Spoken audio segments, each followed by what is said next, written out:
hadirin sekalian yang berbahagia. Syukur alhamdulillah kita hadirkan kehadirat Allah Subhanahu wa taala karena hari ini. Jadi sebelumnya kita sudah melaksanakan rapat terkait dengan bagaimana optimalisasi kampung KB ini, dan hari ini kita akan melaksanakan evaluasi. Jadi berdasarkan laporan yang masuk nanti akan dipresentasikan. Dan sudah menunjukkan kemajuan-kemajuan dari apa yang kita lakukan. Mudah-mudahan kehadiran kita ini semakin memperbaiki kinerja kita dan diajar oleh Allah Subhanahu wa taala dengan nilai pahala. Kemudian mari kita bersyukur, kita berselawat kepada baginda Rasul Muhammad sallallahu alaihi wasallam, nabi idola kita, contoh teladan terbaik sepanjang masa.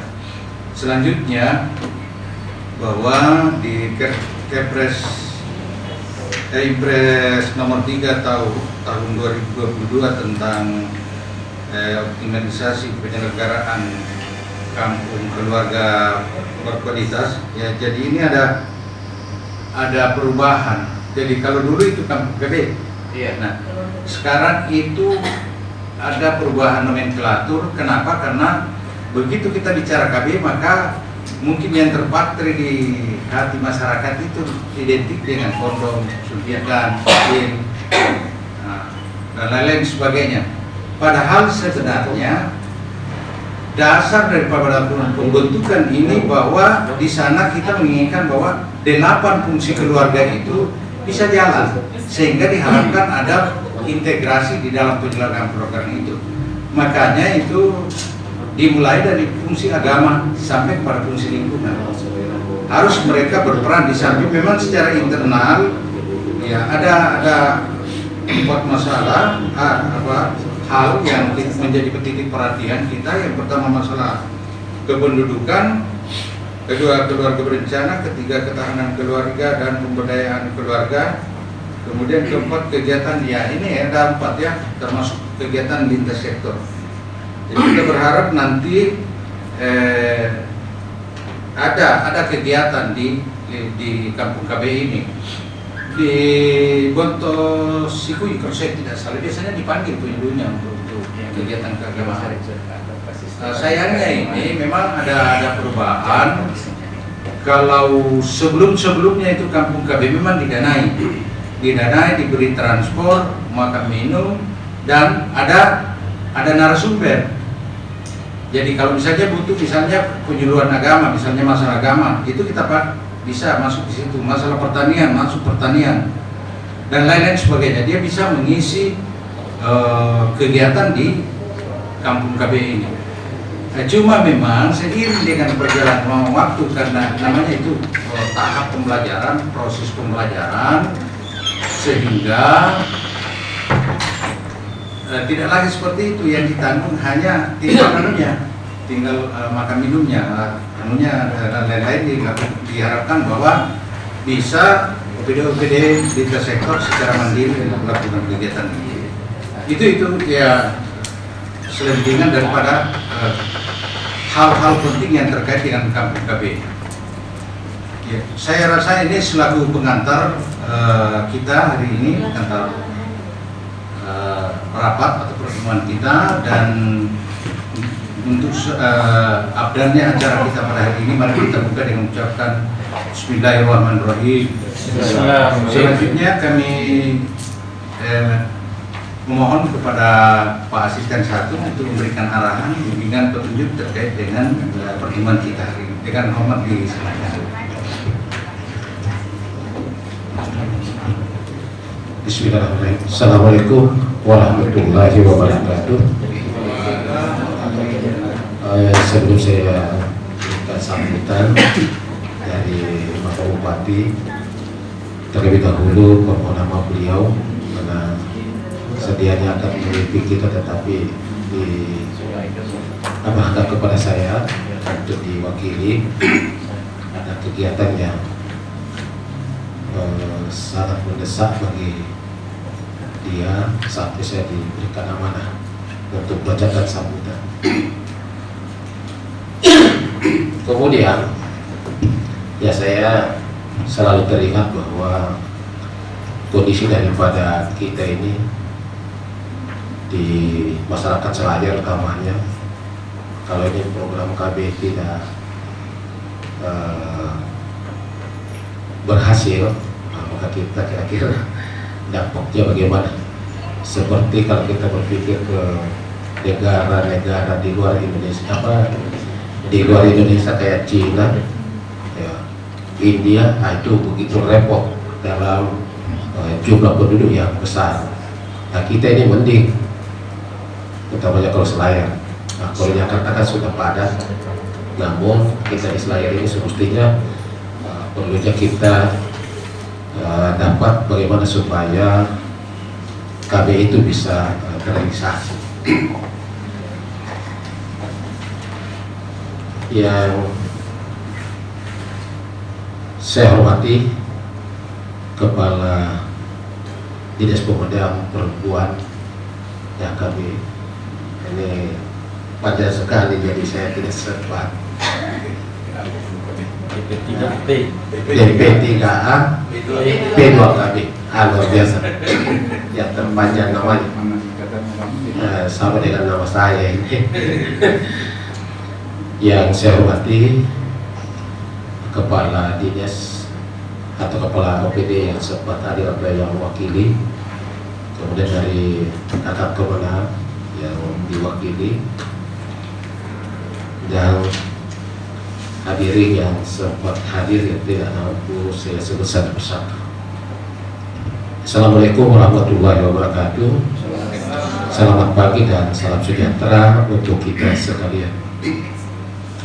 Pertama-tama marilah kita senantiasa mengucapkan puji dan syukur kehadirat Allah Subhanahu wa taala, Tuhan yang Maha atas rahmat dan hidayah yang dilimpahkan kepada kita semua, sehingga kita masih diberikan nikmat keimanan, kesehatan, dan kesempatan untuk hadir pada kegiatan integrasi pembangunan lintas sektor di Kampung KB tingkat Kabupaten Kepulauan Selayar.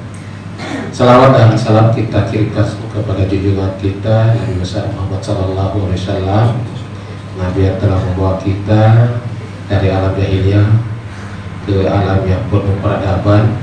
Semoga kita yang hadir sempat di tempat ini menjadi pengikutnya hingga akhir zaman dan memperoleh syafaat yaumul qiyamah. Amin ya rabbal alamin. Bapak Ibu hadirin yang saya hormati, isu kependudukan adalah isu yang krusial di mana Indonesia menduduki peringkat keempat jumlah penduduk sebesar kurang lebih 273 juta jiwa, tersebar setelah Cina, India, dan Amerika. Kondisi kependudukan baik dari segi kualitas dan segi kuantitas maupun persebarannya merupakan tantangan berat pembangunan bangsa Indonesia pada umumnya dan Kepulauan Selayar pada khususnya, di mana kita mengetahui bersama bahwa penduduk adalah merupakan titik sentral pembangunan yang harus dibangun agar mampu menjadi pelaku dan sumber daya pembangunan bersifat lintas sektor dan memerlukan perhatian serta penanganan secara seksama dan berkelanjutan. Bapak Ibu hadirin yang saya hormati, pertumbuhan penduduk yang tidak terkendali akan menjadi beban yang berat bagi negara. Oleh karena itu, penting untuk semakin meningkatkan komitmen serta konsistensi kita dalam upaya program pembangunan keluarga kependudukan dan keluarga berencana atau bangga kencana dalam rangka mewujudkan keluarga bahagia dan berkualitas, karena kegagalan pengelolaan pendudukan dan akan berdampak buruk pada pembangunan kesejahteraan keluarga. Oleh karena itu perlu mengimplementasikan kegiatan-kegiatan prioritas program bangga kencana secara utuh di lapangan. Salah satu inovasi strategi adalah Kampung Keluarga Berkualitas atau Kampung KB yang dicanangkan oleh Bapak Presiden Joko Widodo di Kabupaten Cirebon Cirebon, Jawa Barat pada tanggal 14 Januari 2016 dengan tujuan yang pertama meningkatkan kualitas hidup masyarakat di tingkat kampung atau setara melalui program pembangunan keluarga berencana yang kependudukan dan serta pembangunan sektor terkait dalam rangka mewujudkan keluarga berkualitas. Jadi memang kondisinya keluarga saya pribadi merasakan, saya punya anak cuma 2, namun saya tidak pernah KB, tidak pernah ada itu alat apa tuh namanya? Iya, apa istilahnya sekarang itu? Kan tidak ada istilah lainnya itu. Ada istilah lainnya sampai kemarin itu Pak Kabar Umroh di depan saya. Dia minta, dia bilang alkohol, padahal ini alat kontrasepsi, alkohol untuk air. Tapi alhamdulillah sebelum saya mengatakan bahwasanya saya juga mau, untung ada informasi saya lihat, saya dengar di telepon bahwasanya ini alat kontrasepsi bukan mesin air. Untung saya tidak minta juga. Ya. Jadi alhamdulillah saya ini sekalipun saya tidak memakai alat tersebut, ya alhamdulillah hanya 2 saya punya anak. Dan ini saya punya anak betul-betul setelah besar, mulai dari kecil sampai besar sampai ini tingkat pendidikannya, luar biasa biaya. Saya berpikir bahwasanya orang tua kita yang dulu dengan anak-anaknya yang banyak, namun tidak ada keluhan. Saya sekarang kita ini saya cuma 2, saya mau betul bahwa seandainya lebih dari 2 itu, maka saya lebih setengah mati lagi nih dalam pembiayaan. Jadi memang ini program pemerintah sangat bagus, ya tergantung daripada kita di dalam rumah tangga. Cuma biasanya orang-orang dulu dia katakan bahwasanya ada itu merupakan, ada juga anunya apa, rezekinya, ya masing-masing anak ada rezekinya. Tapi sebelum ada rezekinya kita memang sangat berpikir bagaimana untuk bisa anak-anak itu bisa berkualitas, tumbuh dan berkembang serta berkualitas. Itu ya susah kita, apalagi kalau ada banyak. Yang kedua, meningkatkan peran pemerintah daerah, lembaga non pemerintah dan swasta dalam memfasilitasi, melaksanakan pendampingan dan pembinaan kepada masyarakat agar turut berperan aktif dalam meningkatkan kualitas hidup masyarakat. Kabupaten Kepulauan Selayar sudah terbentuk 27 kampung KB sejak tahun 2017 sampai tahun 2019 yang tersebar di 11 kecamatan, dan di tahun 2023 ini terbentuk sebanyak 41 kampung KB sesuai SK Bupati nomor 133/2/2023 tentang pembentukan kampung keluarga berkualitas, dan setelah revisi SK nomor 377/7 bertambah menjadi 41 kampung KB, sehingga 88 desa kelurahan sudah berstatus kampung KB. Oleh Bupati Kepulauan Selayar yang diwakili staf ahli di bidang kesejahteraan rakyat pada tanggal 19 Oktober 2023 telah mencanangkan kampung KB dasar atau dapur sehat atasi stunting. Rumah data kependudukan dan informasi keluarga yang dihadiri langsung oleh Kepala Perwakilan BKKBN Provinsi Sulawesi Selatan. Bapak Ibu hadirin yang saya hormati, program Bangga Kencana ini merupakan investasi jangka panjang, dan apabila di sasaran program Bangga Kencana yaitu keluarga, lansia, pasangan usia subur, kelompok BKB Bina Keluarga Balita, kelompok kelompok BKR Bina Keluarga Remaja, kelompok BKL Bina Keluarga Lansia, Remaja melalui PIK-R, Pusat Informasi Konseling Remaja, kelompok UPPBKA, Usaha Peningkatan Pendapatan Keluarga Sejahtera, Rumah Data Kependudukan dan Informasi Keluarga atau Rumah Dataku, Dasar Dapur Sehat Data Stunting, dan sasaran sektor lain yang sesuai dengan bidang tugasnya. Sebagaimana yang tertuang di dalam Impres Republik Indonesia, Instruksi Presiden Republik Indonesia nomor 3 tahun 2022 tentang optimalisasi penyelenggaraan kampung keluarga berencana. Di dalam Impres dijelaskan bahwa ada 4 sasaran dan 8 program, 49 kegiatan dan 177 indikator yang diamanatkan dalam Impres untuk dilaksanakan oleh 13 kementerian lembaga. 4 sasaran tersebut yaitu yang pertama, penyediaan data dan dokumen kependudukan.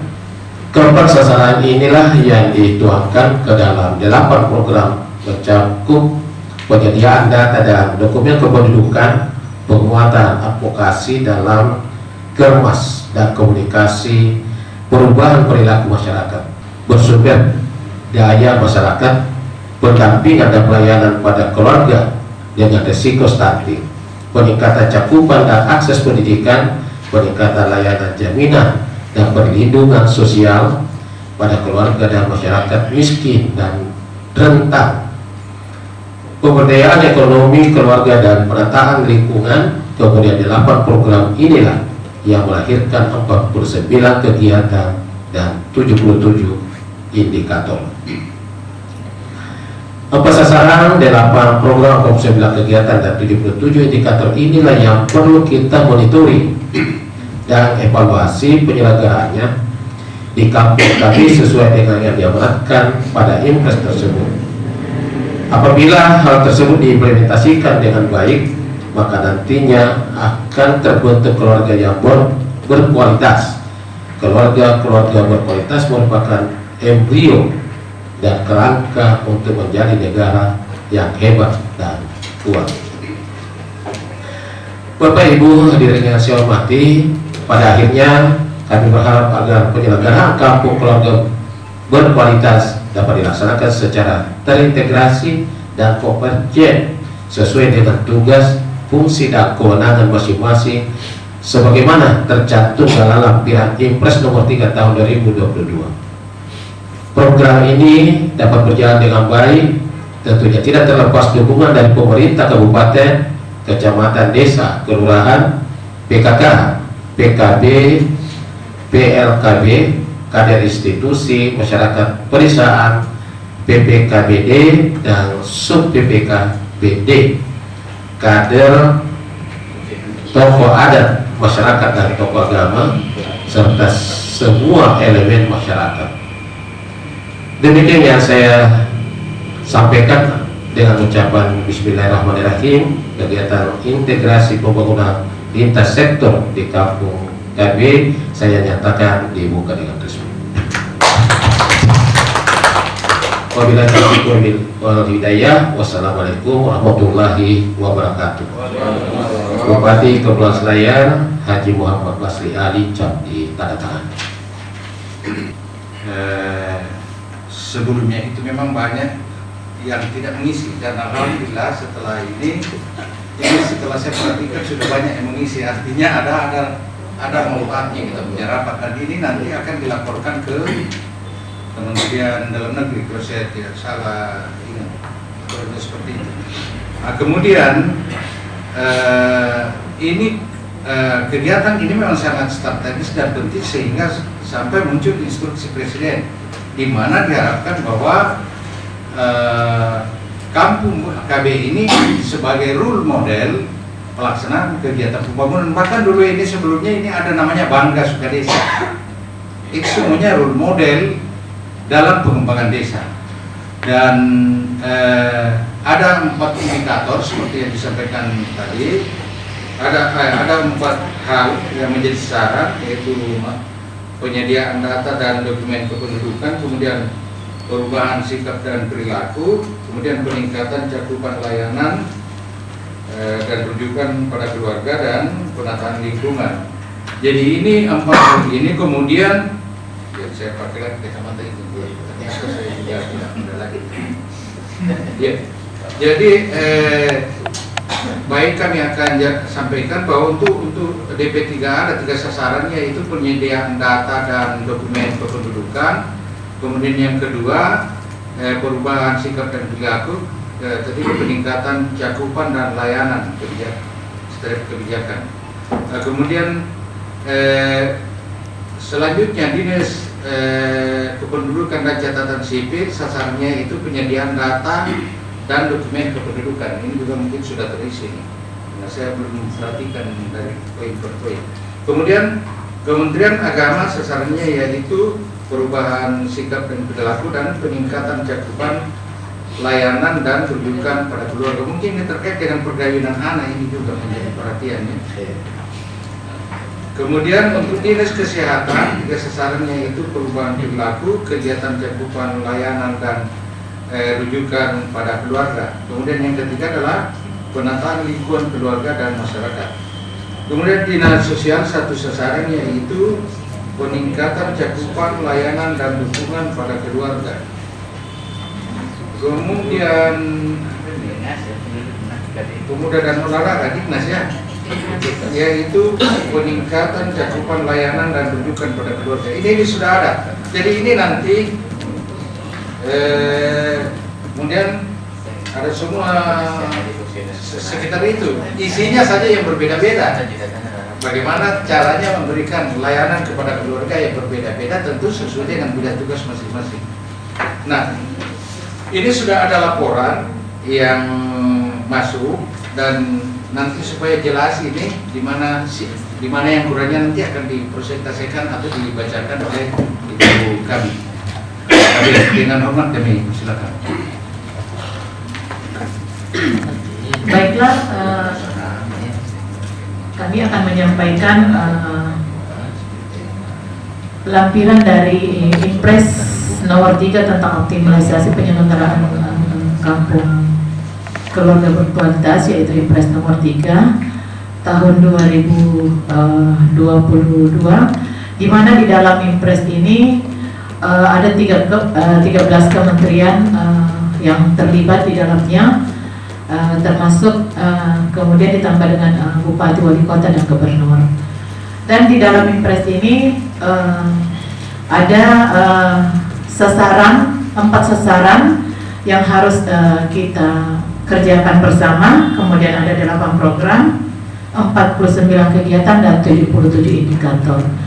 Dan baiklah, saya akan menyampaikan, karena tadi sudah disampaikan oleh Pak Kadis, yang 4 sasaran itu dari penyediaan data dan dokumen kependudukan, kemudian yang kedua perubahan perilaku, dan yang ketiga peningkatan cakupan layanan rujukan pada keluarga dan penataan lingkungan keluarga dan masyarakat. Jadi ke-13 kementerian ini tentunya ini yang akan dilakukan, yang 4 sasaran ini yang harus kita kerjakan sampai ke daerah. Ya. Baiklah, saya akan mulai dari dinas catatan sipil, pencatatan sipil. Yang pertama yaitu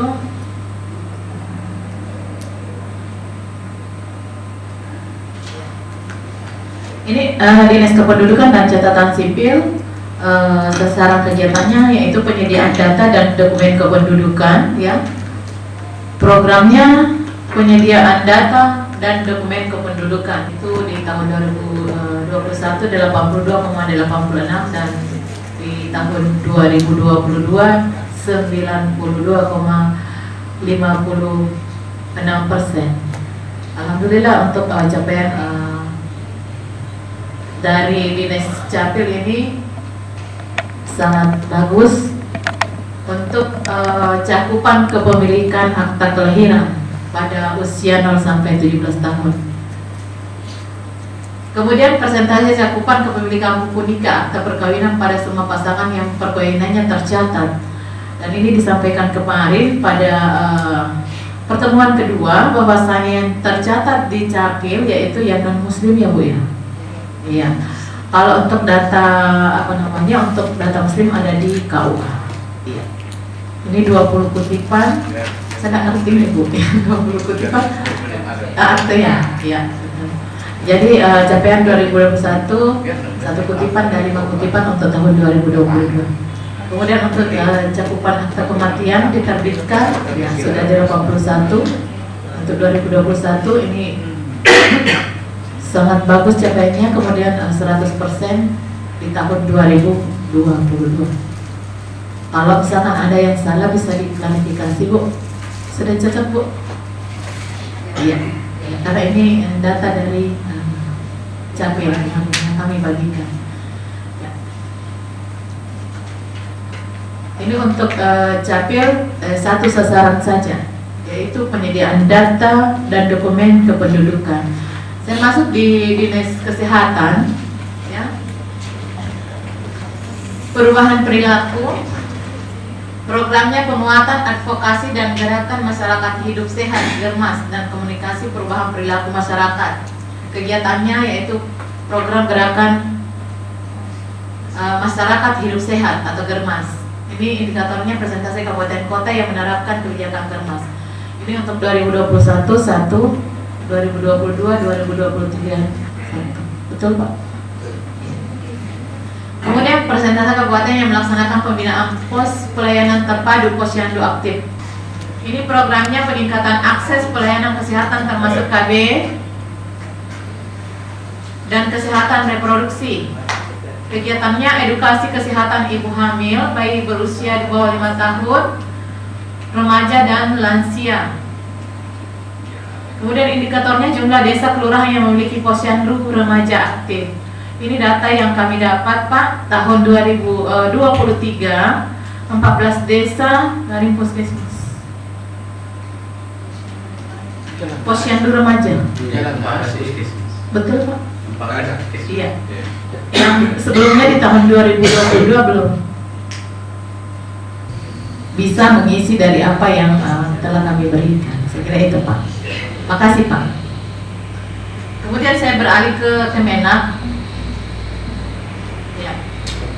Untuk sasaran perilaku, perubahan perilaku, kemudian program penguatan advokasi dalam gerakan masyarakat hidup sehat dan komunikasi perubahan perilaku masyarakat.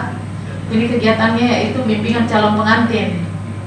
Ini ada presentasi yaitu 50% di tahun 2021, 2022 100%, kemudian di 2023 150%. Seharusnya 100% saja ya dan sasaran. Ya salah ketik barangkali ya. Tapi ini data dari Kemenak. Bisa begitu karena targetnya sendiri. Kemudian sasaran yang kedua yaitu peningkatan cakupan layanan dan rujukan pada keluarga. Programnya yaitu peningkatan cakupan dan akses pendidikan. Kegiatannya itu peningkatan kualitas pelayanan bimbingan keluarga. Indikatornya jumlah keluarga yang menerima bimbingan dan layanan pusaka sakinah bagi yang beragama Islam. Ya, karena itu program prioritas dari kawan. Ya, tapi Pak belum terisi. Apa memang belum bisa kami dapatkan datanya di Kemenak? Iya. Di seksi Bimas Islam. Seksi Bimas Islam ya Pak. Ya, makasih Pak. Kemudian yang kedua, kami beralih ke perikanan, ya. Masuk di sasaran peningkatan cakupan layanan dan rujukan keluarga ya. Karena ini programnya pemberdayaan ekonomi keluarga. Ini tapi ada yang dari perikanan? Berarti tidak ini kegiatannya pemberdayaan nelayan kecil dalam daerah kabupaten kota. Ini sebenarnya indikator yang harus diisi ini adalah ini yang dua ini. Tetapi dari sekretaris Dinas Perikanan tidak mengisi sesuai dengan benih ikan sesuai dengan kegiatan yang ada di Impres nomor 3. Ya, berarti ini tidak ada kegiatan yang seperti ini di Dinas Perikanan ya. Jumlah nelayan yang difasilitasi pengembangan usahanya pasti ada, tapi dia tidak mengisi. Dia bikin kegiatan. Ya, berarti tidak lengkap datanya ya. Ya, karena dia khusus satu bidang saja yang dia isi. Ya. Ya. Saya lanjut ke dinsos nanti. Ada dari dinas sosial. Kalau dari dinas sosial,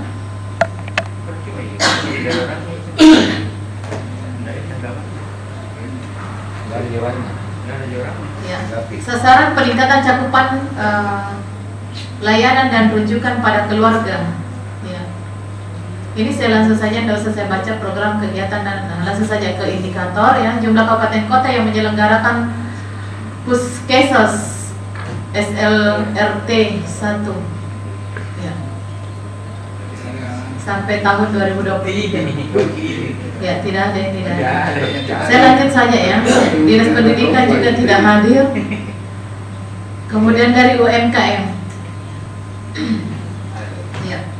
Ini ada sasaran peningkatan cakupan layanan dan rujukan pada keluarga ya. Sasaran ketiga dari Impres nomor 3. Kemudian programnya pemberdayaan ekonomi keluarga sebelum tahun 2021 yang ada ya Pak ya. Pada masa Pak Sadewa. Iya, itu tahun sebelum 2014. Iya. Yang baru-baru ke seluruh koperasi di desa. Ya begitu. Ini tolong dari UMKM ini konsultasi dengan bagian ekonomi tentang persoalan koperasi itu, karena sudah banyak juga ya membeli. Tolong itu supaya ada sinergitas ya, karena selama ini Pak Kajari sendiri dengan kasihnya semua itu ke desa-desa, ke kecamatan kan.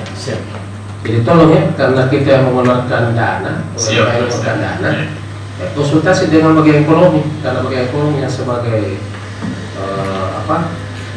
leading sektornya itu. Jadi tolong supaya bisa data itu diambil dan bisa diserahkan ke untuk pelaporannya. Terima kasih. Siap. Terima kasih.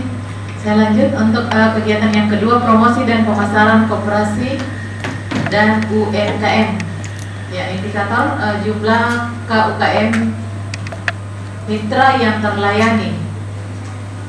Ya, ini untuk tahun 2021 900, kemudian 2022 1.800 dan 2023 3.150. Apa betul? Ada beberapa program kegiatan yang dilaksanakan mulai dana fisik. Jadi ada beberapa pelatihan setiap tahunnya itu dilaksanakan dan betul datanya seperti yang tercantum di atas, ada peningkatan setiap tahunnya. Ya. Terima kasih Pak. 500 di 2022 dan 2023 2.363. Apa? Ya, jadi ini juga masuk di program kegiatan digitalisasi UMKM. Betul, datanya di tahun 2021-2022 itu target kami sebenarnya 3,72% terhadap jumlah rumah tangga. Jadi bacanya capaiannya kami itu bukan 3.628 tapi 3,62%. Oh ya, begitu maaf. Ya, Ya, terima kasih. ya. 3,63 ya, dibulatkan Pak ya. 3,63. Terima kasih. Ya, makasih Pak. Ini menurun di tahun 2023. Iya betul, menurun di tahun 2022 karena ada kegiatan yang tidak bisa terlaksana karena ternyata teman-teman di BPBD tidak menyelesaikan kewajibannya, sehingga kami tidak mampu melaksanakan apa yang harus kami laksanakan sesudahnya. sehingga target kami itu capaian kami menjadi menurun.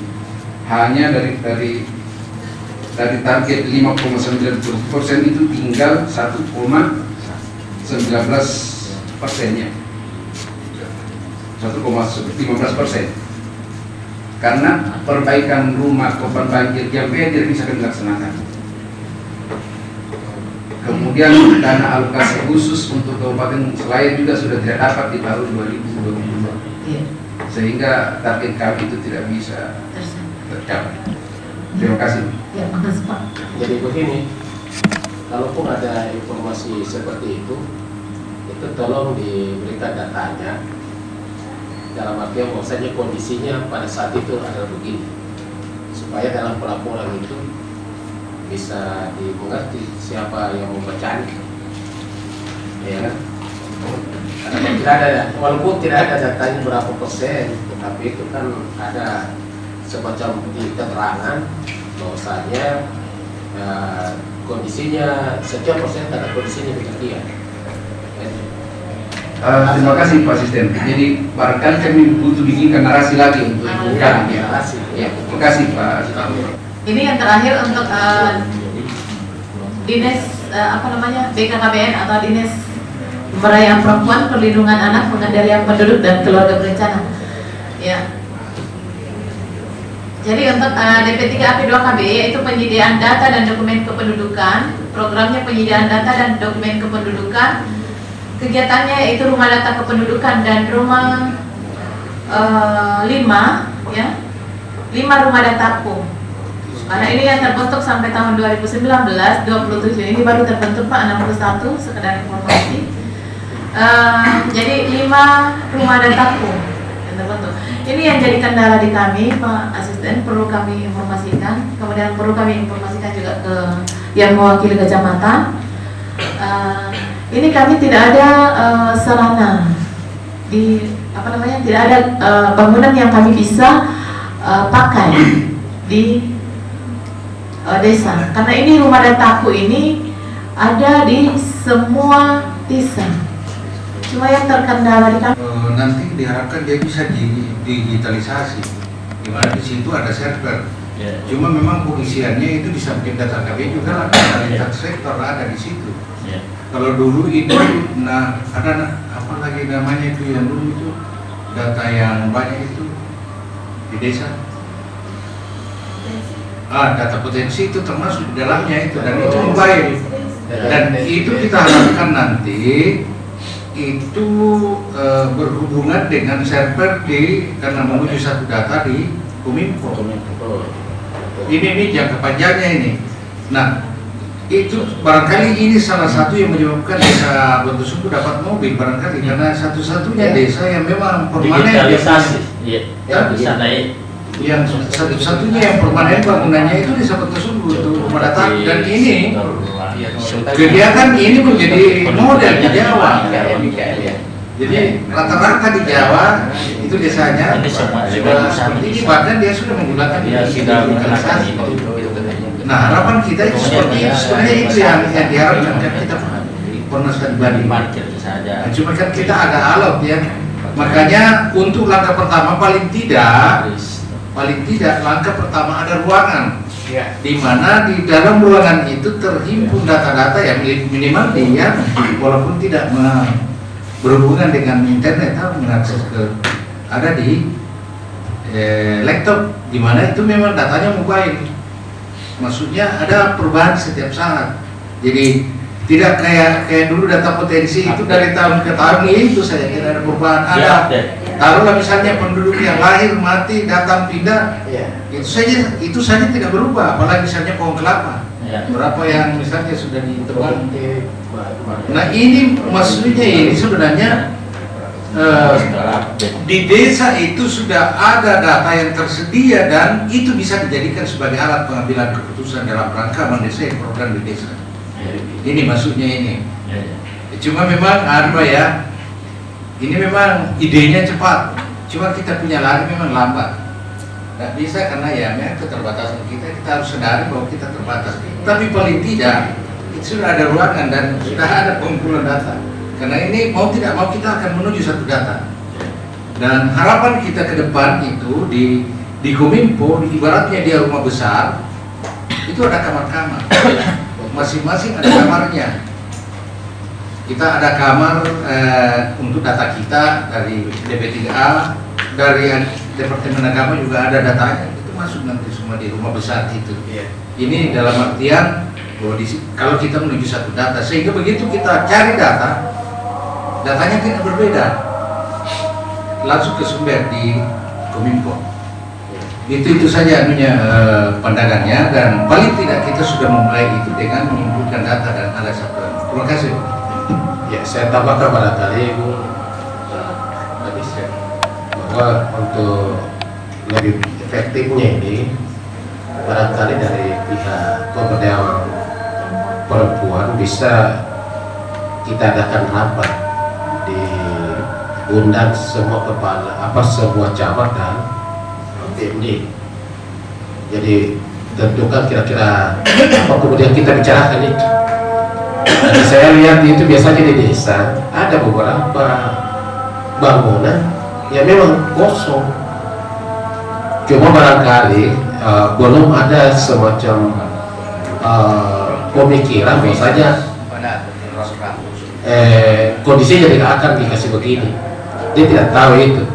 Jadi lebih bagus kita secara langsung barangkali kita adakan rapat dan mengundang seluruh camat bisa bertempat di sini dengan atau di ruangan saya.